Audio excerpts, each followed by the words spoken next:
Hey guys, welcome back to my channel. I'm coming to show you all my foolproof twist out routine. I'm going to show you why it's foolproof in just a few minutes, but I start out with my hair in twist the way I normally do my twist. Nothing is different about this part. I do have a video on how I put my twist in. I will link that in the description box. I separate both sides into ponytails because I do have to make sure I go back and do this method on each and every twist to make sure I get optimal results. So I'm putting a ponytail on each side. For purposes of this video, I've already done the one side, but now it's time to do the technique on the other side. So I start out with one twist at a time, and really doing this method, it gives your hair a final look of looking like a flat twist out kind of, but each section is defined.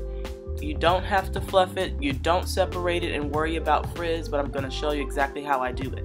I take each one down and I separate them into two sections. So I have a whole twist, but now I have four sections of the twist, if that makes sense. Then I go back and retwist it. I just twist that same section right back up.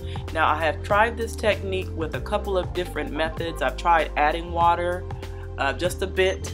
I've tried adding more product, and it works every time regardless of what you do. Now I try personally not to add too much water. I spray water onto my hand and I do this method, or I put a little bit of product, just a small amount of product. But if you use the right products in the beginning when you do your twist, you don't have to worry about adding so much product. I let my hair dry overnight till the next day, and then I came back and started this method. It works best when your hair is dry or almost dry or mostly dry. This particular time my hair was still just a bit damp. I would say maybe 90% dry, and it worked perfect. I've done it when my hair was 100% dry. After I've wore twist for a couple of days, I've come back and done it.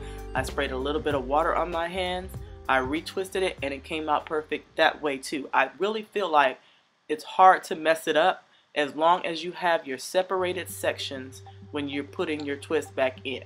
You take the twist down, separate the twist into sections, which you'll be able to see a little clearer here.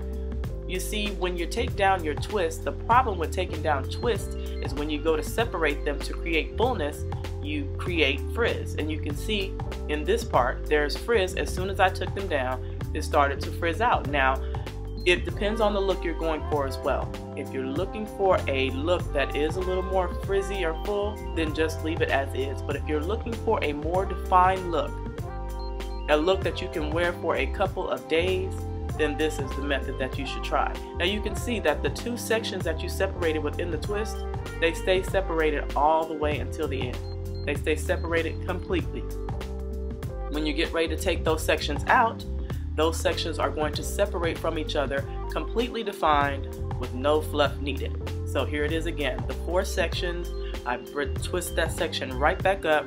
In this video again, I did not use any product to retwist them, but then you can see again the four sections. As you're twisting, the four sections stay separated. They don't go back intertwined with each other. It works perfectly.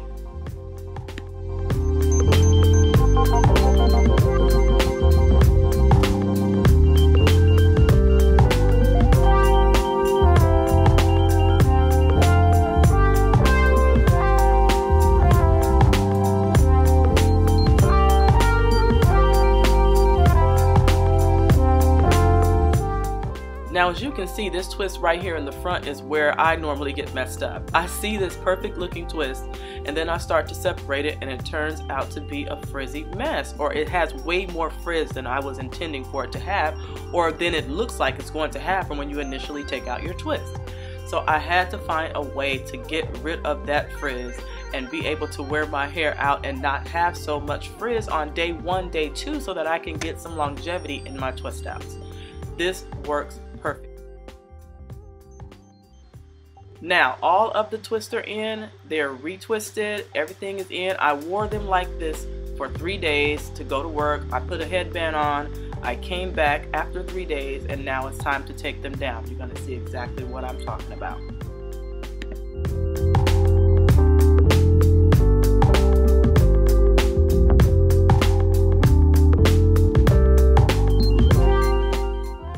Now you see how how the sections are coming apart? Very easily. All I'm doing is unwinding them and find the natural break in the twist itself, in the section of the twist that was already separated and retwisted earlier. All you have to do is stick your finger right in between where the break is and pull them apart, and you'll have now, within one twist, you'll have 4 perfectly defined sections, and the fullness is already going to be there. Now, this is why I say it puts you in the mind of a flat twist. A flat twist you can take down, your definition is going to be there, and you don't have to fluff it so much because the fullness is there because of the individual sections that are created within a flat twist. This puts you in the mind of a flat twist with doing a regular twist. So for those that are challenged in the flat twist area, you could do this method and it will come out with a similar result. I did not use a pick. I did not separate any after I took the twist down in the sections that I had created within the second twist. I didn't fluff it. I didn't do anything, and the definition is out of this world. It has shine, it has bounce, it has fullness, it has everything that I would want from a twist out, and I did very minimal manipulation to it at all. So you can see the definition is there. This one small step has changed how I feel about twist outs. Now, the products that you use are important. Make sure you use products that perform well on your hair. I happen to use the Entwine products that I love, but this method allows me to do twist outs and not be worried that it's going to be a mess when I take it down. That's it for now, guys. Any questions? Leave them in the comments below. See you later.